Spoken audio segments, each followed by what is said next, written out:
Make sure you wear clothes you don't mind getting dirty. You will need an oil pan or some kind of container to hold your old oil, 2.1 quarts of oil, which is 2 full bottles and some of a third, an oil filter, a 17mm socket wrench, a funnel. Then what isn't shown is an oil filter wrench and a bike stand.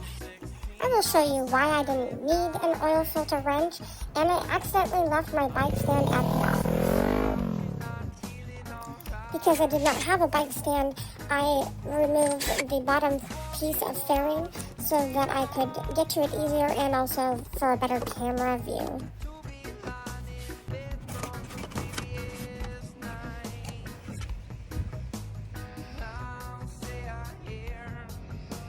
Here's that oil drain plug that we'll be using the 17mm socket wrench on. There's the oil filter we'll be changing out. Use that 17mm socket wrench to unscrew the oil drain bolt.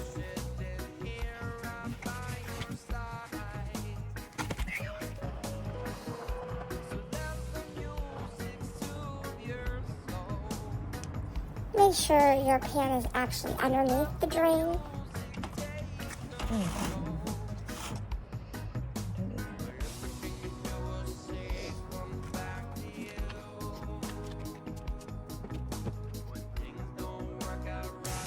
In the past, when I've tried to use an oil filter wrench, it has been either really difficult or not worked very well, and therefore I had to take a screwdriver and beat it into the oil filter and try to unscrew it that way. So this particular oil filter has a 17mm bolt at the top of it. I just used the socket wrench to loosen it a little bit, and the oil filter will screw right off.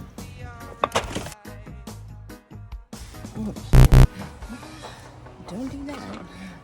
You can see in my reflection that I'm actually taking some oil and rubbing it around the rim of the new oil filter. Screw in your oil filter, and you will only need to hand tighten this. Using that 17mm socket wrench, screw the bolt back on.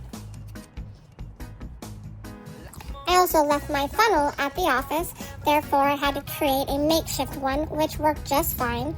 But you put your 2.1 quarts of oil back into your bike, put the cap back on.